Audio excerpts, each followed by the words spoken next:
E hoje nós vamos ler Lucas 7, 36 a 38. Lucas 7, 36 a 38, que diz assim: E rogou-lhe um dos fariseus que comesse com ele. E entrando na casa do fariseu, assentou-se à mesa. E eis que uma mulher da cidade, uma pecadora, sabendo que ele estava à mesa na casa do fariseu, levou um vaso de alabastro com unguento, e estando por trás aos seus pés, chorando, começou a regar-lhe os pés com lágrimas, e enxugava-lhes com os cabelos da sua cabeça, e beijava-lhe os pés, e ungia-lhes com unguento. Vamos agradecer a Deus. Pai, que maravilha podermos ler a Tua palavra. Mas, Senhor, muito mais ficaremos felizes quando o Teu Espírito aplicar essa palavra aos nossos corações, de acordo com a Tua soberania nesta noite. Ó Deus, que nós não ouçamos aquilo que queremos ouvir, mas que estejamos atentos àquilo que o Teu Espírito tem para nos falar. Fala, Jesus, aquilo que Tu queres para os nossos corações nesta noite. Fala os nossos corações para a grandeza, para a glorificação do Teu nome. Pois assim oramos, em nome de Jesus. Amém.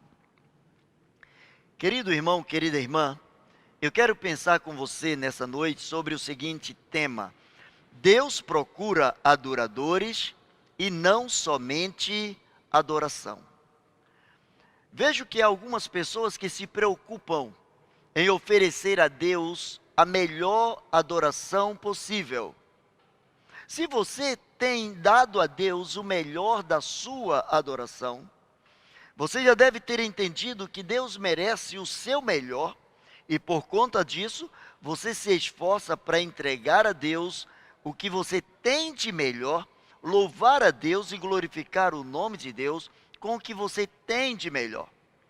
Com os seus bens, com os seus pensamentos, com a sua vontade, com o seu intelecto, com a sua alma, com o seu coração.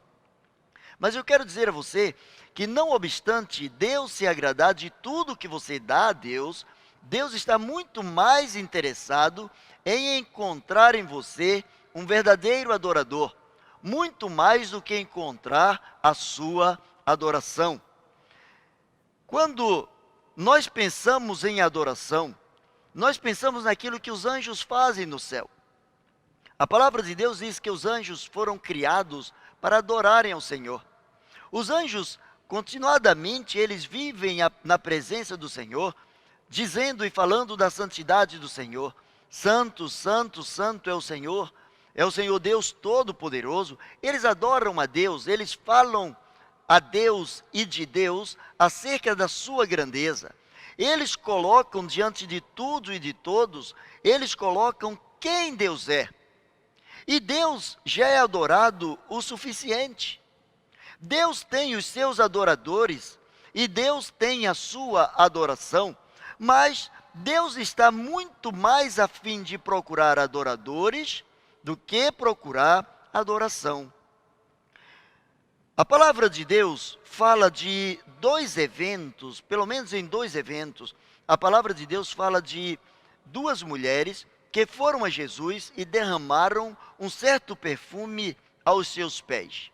Não podemos confundir Maria de Betânia com essa mulher que Lucas descreve como uma mulher pecadora. Os outros evangelhos, eles escrevem também como uma mulher. Mas Lucas é o único que tem a preocupação de dizer que era uma mulher pecadora. No primeiro texto, a primeira mulher, melhor dizendo, a primeira mulher está registrada em Mateus 26, de 6 a 7, que diz assim: E estando Jesus em Betânia, na casa de Simão, o leproso, aproximou-se dele uma mulher com um vaso de alabastro e um unguento de grande valor, e derramou-lhe sobre a sua cabeça, quando ele estava sentado à mesa. Essa mulher não pode ser confundida com essa que Lucas vem descrever como: eis que uma mulher da cidade, uma pecadora, Sabendo que ele estava à mesa à casa de um fariseu, levou o vaso de alabastro com unguento, e estando por trás aos seus pés, chorando, começou a regar-lhe com as suas lágrimas, enxugava-lhes com os cabelos da sua cabeça, e beijava-lhe os pés e ungia-lhes com unguento.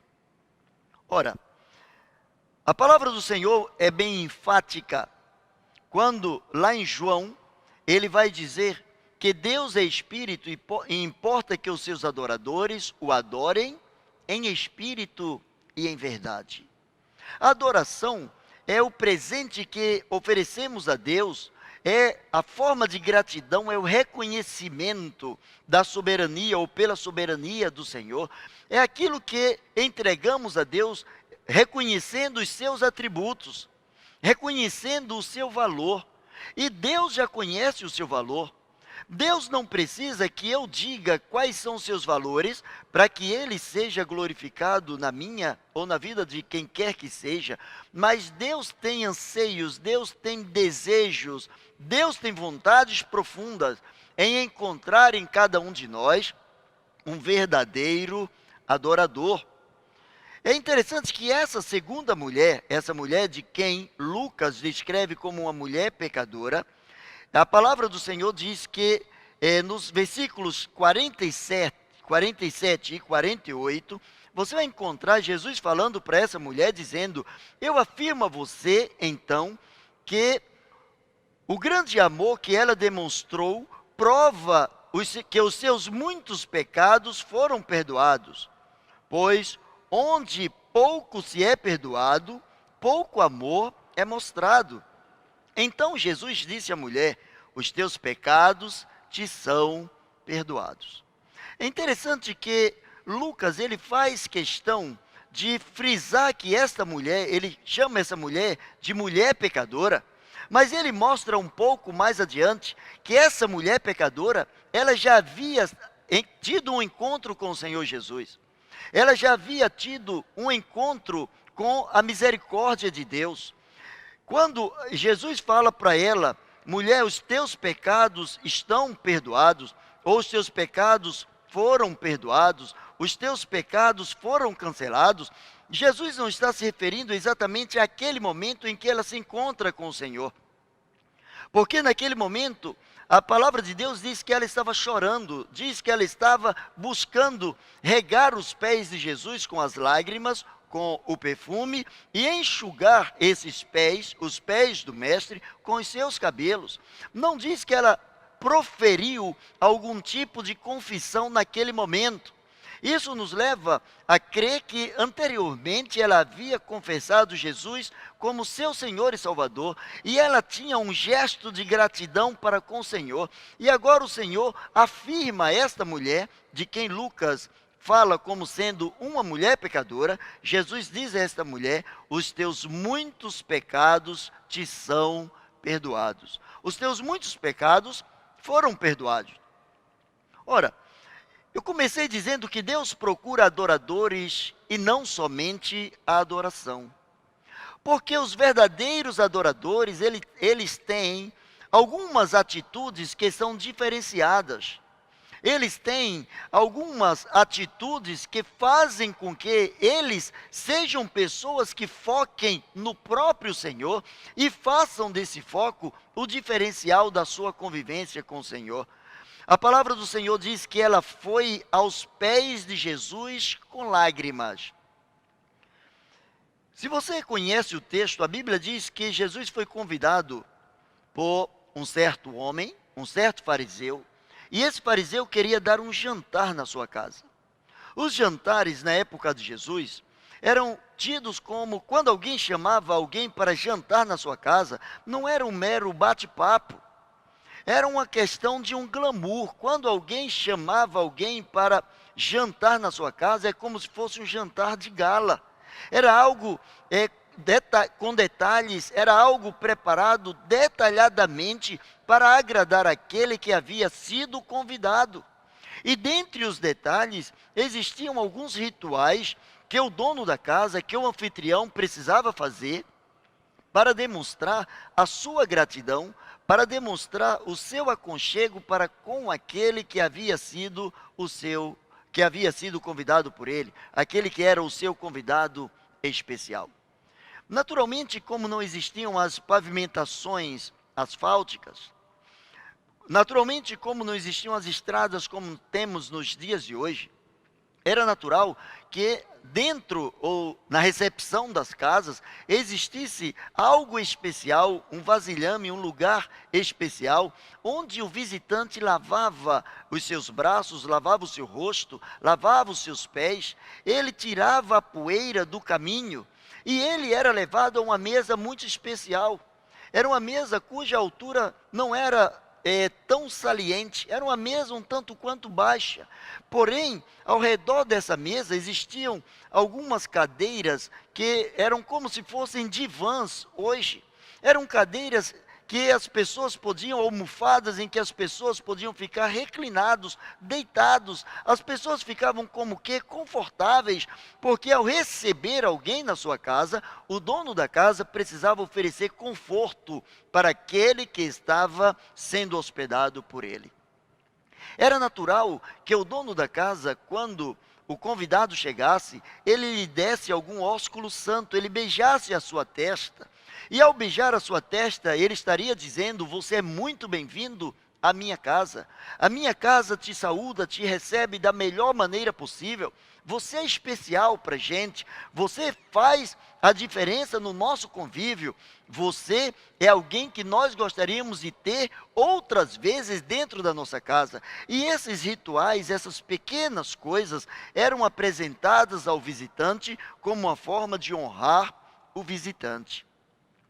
Mas a palavra do Senhor diz que enquanto Jesus estava deitado, portanto, a posição em que os convidados estavam à mesa, deixavam seus pés para trás, deixavam seus pés, as pessoas deitadas quase que de lado, e os seus pés ficavam à vontade, num conforto maior.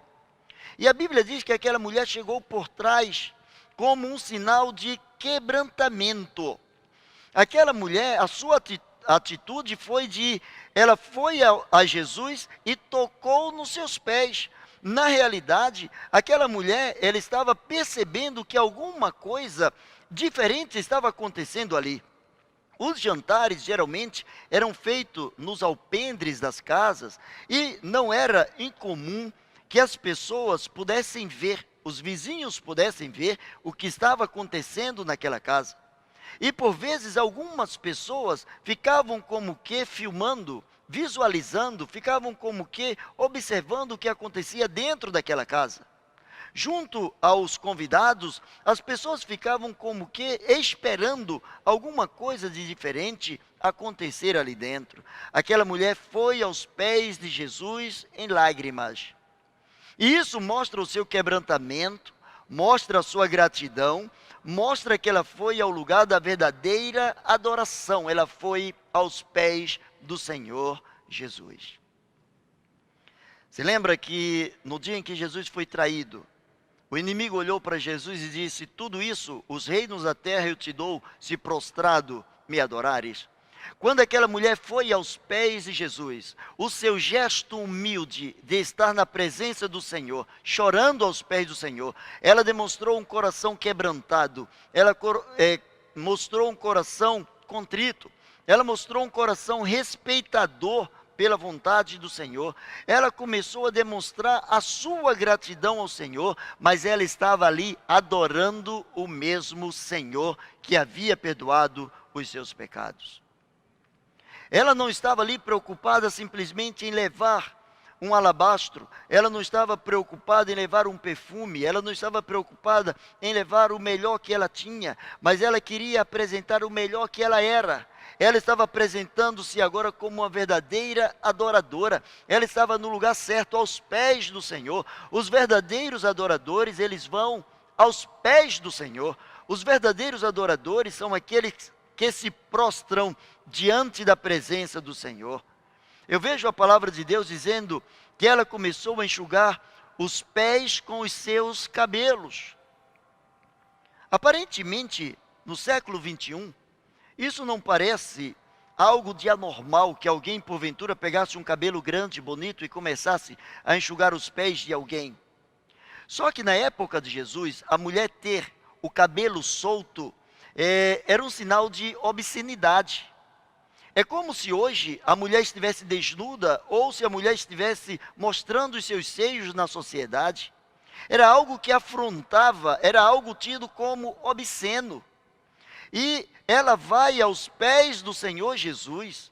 Ela era mulher num contexto em que a mulher não tinha a devida valorização, não era vista como é visto nos dias atuais. Ela não tinha os privilégios que as mulheres dos dias atuais têm diante da sociedade, mas aquela mulher, ela não teve medo de se expor. E ela não teve medo de se expor porque ela tinha um foco, e o seu foco era estar na presença do Senhor em verdadeira adoração. Não importa se as pessoas achariam que ao colocar o cabelo para fora, enxugar os seus cabelos, ela estava se pronunciando como uma prostituta se pronunciava naquela época. Mostrar os cabelos naquela época era algo tido como algo simplesmente direcionado para o marido dentro do casamento. A mulher não podia mostrar os seus cabelos para ninguém. A mulher não podia mostrar os seus cabelos, embora grandes, mas eles precisavam estar escondidos. Só que aquilo que antes era tido como um sinal de sedução, foi substituído pela adoração no seu coração. As prostitutas da época, era costume que elas colocassem uns tipos de vasilhames pequenos, com pequenas quantidades de ungüentos, de perfumes, e penduravam em seus cabelos, para que à medida em que elas passassem, as pessoas pudessem ter a nitidez, os homens pudessem ter a nitidez do seu perfume, serem atraídos pelo seu perfume e serem seduzidos pelo seu perfume e assim coabitarem com elas. E assim manterem relações sexuais com ela. Aquela mulher não levou o perfume nos cabelos, como era costume da época. Aquela mulher levou o perfume nas mãos. Aquela mulher chegou diante dos pés do Senhor Jesus, ela chorou. Aquela mulher mostrou um congraçamento, ela demonstrou diante do Senhor uma gratidão profunda. Ela mostrou um reconhecimento de que aquele homem havia mudado a sua história e ela precisava ser a melhor possível para ele, independente daquilo que outras pessoas poderiam pensar acerca da sua história. Naturalmente, alguém pode ter olhado para ela ali, conhecendo a sua história, olhando para a sua história pregressa. É natural que alguém pudesse condená-la, alguém pudesse fulminá-la com o olhar. Alguém pudesse olhar para ela como alguém indigna de estar ali. Alguém que pudesse olhar para ela como alguém que não tinha a capacidade, muito menos o direito de tocar num homem que era tido como alguém especial, como um profeta, alguém que pregava, alguém que curava, alguém que todos os dias as multidões estavam atrás. Para essa mulher, aquilo que era sinal de sedução, ela trocou por adoração verdadeira. Significa que as nossas vidas, elas podem sofrer uma tremenda metamorfose. Tem pessoas que acham que outras nasceram ruins e jamais vão se consertar. Há um adágio popular que pau que nasce torto, morre torto. Mas nós não somos paus, você não é pau, você é imagem e semelhança de Deus. Isso significa que há esperança para você. Isso significa que você pode trocar aquilo que te faz seduzir, ou aquilo com que você seduz as coisas deste mundo, as coisas que te atraem, ou as coisas pelas quais você também atrai outras coisas. Você pode trocar tudo isso quando verdadeiramente você se tornar um verdadeiro adorador, alguém que adora a Deus em espírito e em verdade. Aquela mulher, assim como os verdadeiros adoradores, a Bíblia diz que aquela mulher estava beijando os pés de Jesus. Como eu falei no início, isso era sinal de ósculo santo, era sinal de boas-vindas. Aquela mulher estava dizendo: Jesus, tu és bem-vindo na minha vida. Jesus, depois que você entrou na minha vida, a minha história mudou. Jesus, depois, você foi um marco central na minha vida. É antes de Jesus, depois de Jesus. A história também reconhece isso. Antes de Cristo, depois de Cristo. Por melhor ou por mais influentes que tenham sido os líderes em todas as esferas espirituais, políticas, emocionais, financeiras, por mais que tenham sido influentes todos os homens e todos aqueles de quem derivaram algumas religiões ou alguns segmentos religiosos, ninguém marcou a história como Jesus marcou. A própria ciência, que não vê Jesus como sendo divino, que não vê Jesus como sendo Deus, ela se prostra diante da autoridade do Filho de Deus e ela marca toda a sua história, ela demarca cada situação, cada pedaço da história como antes de Cristo e depois de Cristo. Quando Cristo entra na história, é impossível que a história não se modifique. Quando Jesus entra na história, é impossível que as coisas continuem da mesma maneira. Quando Jesus entra na história, é impossível que as pessoas não percebam, que as pessoas não valorizem a vida, que a sua receptividade para com a graça de Deus não seja diferenciada. Aquela mulher, ao beijar os pés do Senhor, ela estava beijando não simplesmente com os lábios, mas ela estava beijando com o coração. Ela estava agradecida diante do Senhor. Ela estava totalmente concentrada em entregar ao Senhor o melhor que ela tinha. Muitas vezes nós não demonstramos a valorização daquele que valorizou as nossas vidas. Quem era aquela mulher? Lucas faz questão de dizer uma mulher pecadora. O registro bíblico diz que era uma mulher que foi marcada pelo pecado, que foi marcada pelas coisas que não agradam a Deus. Era uma mulher que era conhecida no seu ambiente, no seu habitat, na sua cidade. As pessoas com as quais ela convivia eram pessoas que sabiam da sua história. A sua história é pregressa, mas ela sabia de uma história diferenciada. Ela sabia que alguém entrou na sua história, alguém ressignificou a sua história, alguém olhou para ela, alguém a amou e alguém disse: os teus muitos pecados te são perdoados. Alguém que não fez conta de quem ela foi no passado, mas alguém que olhou para o presente dela e disse: eu estou perdoando os teus pecados. Quando ela foi a esse jantar, ela vai numa forma de gratidão, ela vai valorizar aquele que valorizou a sua vida, aquele que tirou-a das trevas para a sua maravilhosa luz. Aquele que compreendeu mais de perto o que estava no seu coração. E a Bíblia diz que ela ungia os pés do Senhor com aquele unguento. Jesus disse que aquela mulher que estava ungindo seus pés com o unguento, ela estava preparando-o para a sua morte. Os reis eram ungidos. O salmista, ele diz: unge a minha cabeça com óleo e o meu cálice transborda. Todas as vezes que era derramado azeite, todas as vezes que era derramado óleo na cabeça de alguém por um profeta, quando um homem ligado a Deus, quando um sacerdote, quando alguém que buscava a presença do Senhor, ungia uma outra pessoa, significa que aquela pessoa tinha uma tarefa especial no reino de Deus, que Deus havia separado essa pessoa na grandeza do seu amor, da sua vontade, para que essa pessoa cumprisse cabalmente aquilo que o próprio Deus havia designado para ela. Aquela mulher estava ungindo os pés do Senhor. É interessante que, se você lê esse texto, é a terceira vez que Jesus fala em Páscoa.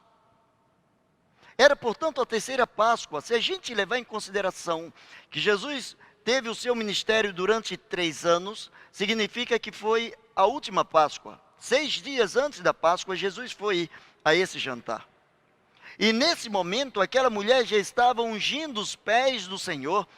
E Jesus disse que ela estava fazendo quando um dos seus apóstolos disse: isso é um desperdício. Sabe quanto vale esse perfume? Aquele perfume valia 300 diárias. Significava 300 dias de trabalho, ou seja, era um ano inteiro de um trabalhador. É como se você pegasse o que você ganha durante um ano e você estivesse comprando um vidro de perfume e derramando esse perfume aos pés de alguém a quem você muito ama. Porque os judeus, eles não trabalhavam aos sábados, eles não trabalhavam também nos dias especiais, nos dias das festas especiais. Então eles tinham cerca de 300 dias por ano, 300 dias de trabalho, e aquela mulher pegou 300 dias de trabalho. É como se estivesse dizendo que ela pegou 12 salários mínimos para aquele que é assalariado hoje. Ela juntou 12 salários mínimos e comprou um vidro de perfume. E ela começou a ungir os pés do Senhor. E ela começou a derramar esse óleo, esse nardo especial, que era um substrato de umas raízes especiais que vinham da Índia. Era algo importado na sua época. E ela começou a passar nos pés de Jesus e ela chorava, porque ela se achava indigna. E quando Jesus disse: essa mulher está preparando o meu caminho, essa mulher está me ungindo porque ela está fazendo como símbolo da minha crucificação, ela está me preparando para o caminho da cruz. Aquela mulher estava dizendo dentro de si, pelo seu ato, pela sua submissão ao Senhor, pelo seu quebrantamento: Senhor, eu não sou digno de que tu fiques só comigo. Senhor, vai, eu vou limpar os teus pés, vai adiante, procure outras Marias e cure outras Marias como você curou a minha vida. Jesus, existem outras Marias precisando de ti, existem outras Marias, existem outros Mários, existem outros Josés, existem outros homens e mulheres que precisam ouvir de ti: Senhor, os teus pecados te são perdoados. Aquela mulher começou a tocar os pés de Jesus.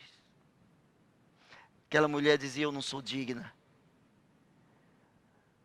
João Batista, quando do batismo do Senhor Jesus, ele falou dizendo: depois de mim vem um de quem eu não sou digno de desatar as sandálias dos seus pés.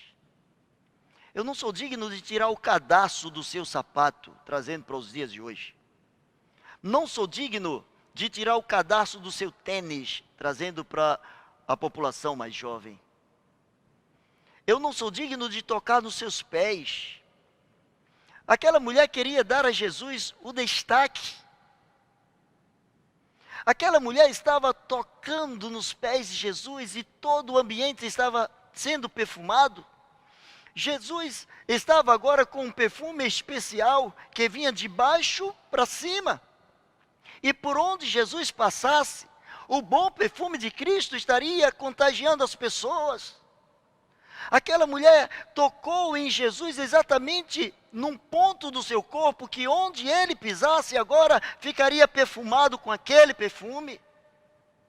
Isso nos faz lembrar o que o apóstolo Paulo diz, que nós somos o bom perfume de Cristo. Aquela mulher estava profetizando que quando Cristo morresse, quando Cristo distribuísse a sua vida na cruz, quando Cristo dissesse para mim e para você: os teus pecados te são perdoados, aquele perfume, aquele nardo puro, aquele unguento, aquele composto muito especial estaria cheirando na vida de outras pessoas através do meu e do seu testemunho, através de uma vida de verdadeiros adoradores na presença do Senhor. É por isso que Deus busca adoradores. A adoração é uma derivação daqueles que adoram a Deus em espírito e em verdade. Assim como o peixe ao nascer sabe nadar, assim como Qualquer animal ao nascer, ele busca, os mamíferos, busca ser amamentado. O verdadeiro adorador, ele não se restringe, ele não se limita, mas ele dá ao Senhor a verdadeira adoração, porque ele dá mais do que o que ele pensa, ele dá quem ele é. Ele não dá o que ele faz apenas, mas ele dá quem ele é. O que antes estava cheirando mal na vida da mulher, agora era motivo de alegria.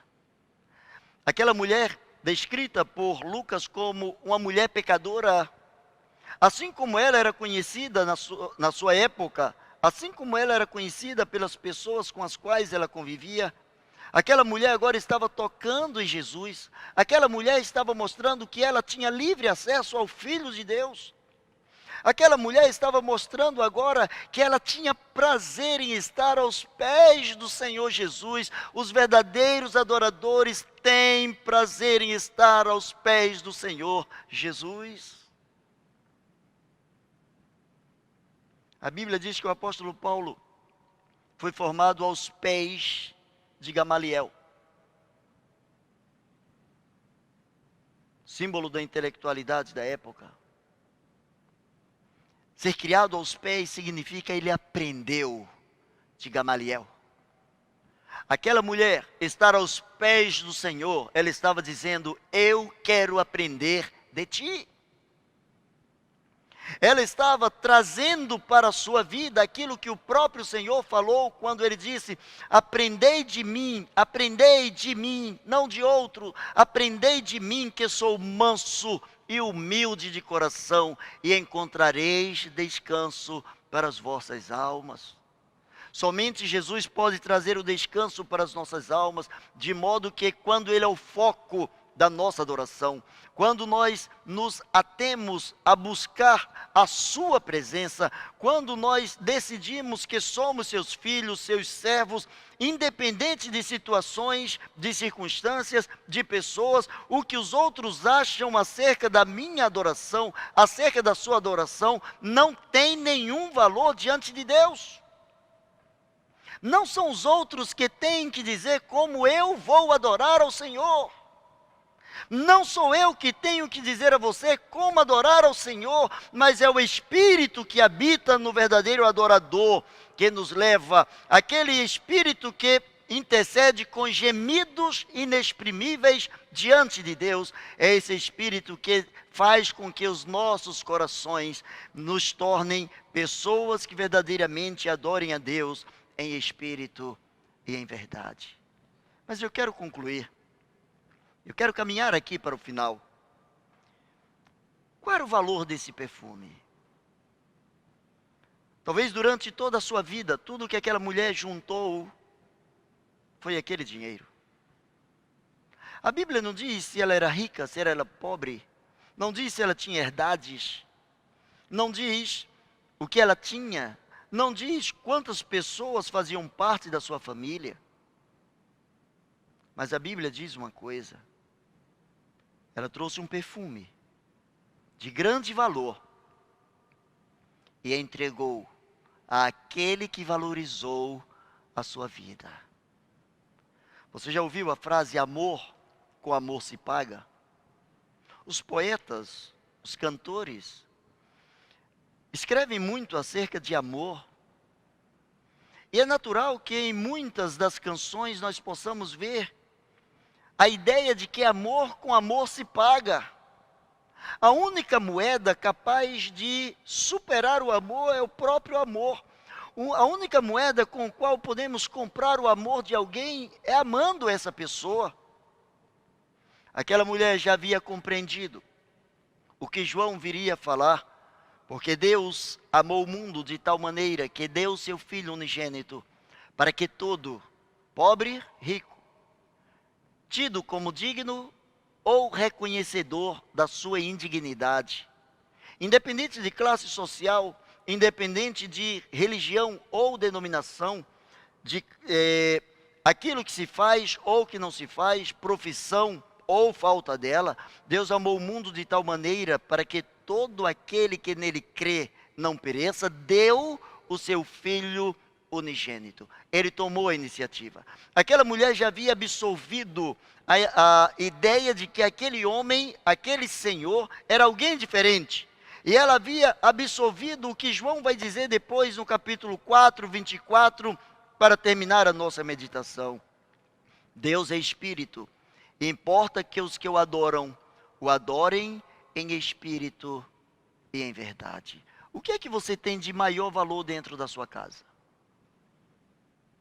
Pense agora no que você tem de maior valor. Talvez uma caderneta de poupança. Talvez uma aplicação financeira. Talvez um carro do último tipo. Joias. Uma casa. Casa de praia. Qual é o bem de maior valor que você tem?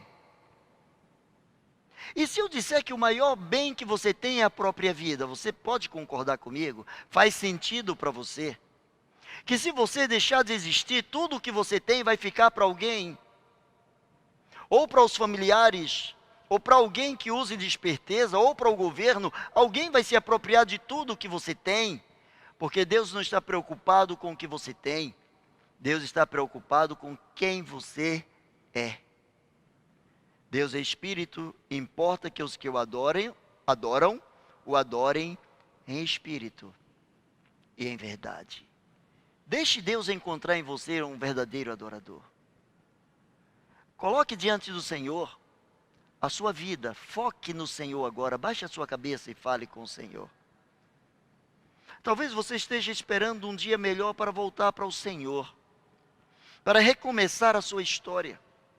Talvez você está precisando primeiro vencer alguns segmentos da vida, alguns problemas da vida, para depois se colocar na presença do Senhor. Deixa eu falar para você que tudo isso está errado. Primeiro você precisa procurar o Senhor. Você precisa vir ao Senhor. E Ele vai começar a mudar a sua vida. E você vai ser do jeito que Ele quer.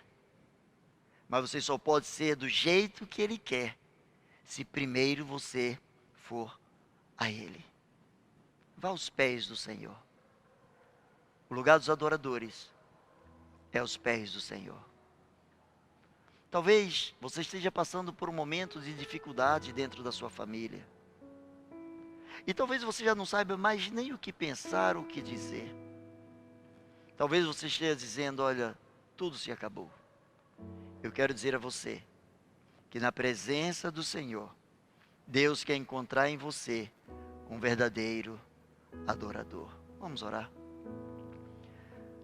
Maravilhoso Deus e eterno Pai, nós louvamos o Teu nome, nós Te agradecemos pelo Teu poder e pelo Teu amor. Senhor, na grandeza do Teu Santo Espírito, assim, Senhor, como Tu intercedes com o Teu Espírito, com gemidos inexprimíveis, com a linguagem que somente Tu conheces, que Tu entendes. Ó Deus, em nome de Jesus, intercedas agora, Senhor, por esses adoradores, por cada um, Senhor, que está se colocando diante do trono da Tua graça, cada um que está pedindo a Tua misericórdia, cada um que está Te pedindo, Senhor, graça e bondade da Tua parte. Ó Deus, encontre em nós verdadeiros adoradores. Retira de nós, ó Deus, o amor e o apego às coisas que nos prendem a esse mundo. Dá-nos, ó Deus, o foco da Tua presença. Dá-nos a alegria de andarmos na Tua santidade. Ó Deus, nós Te louvamos porque Tu tens planos especiais para os verdadeiros adoradores. Nós Te louvamos, Senhor, porque o Teu coração se alegra quando Tu encontras verdadeiros adoradores.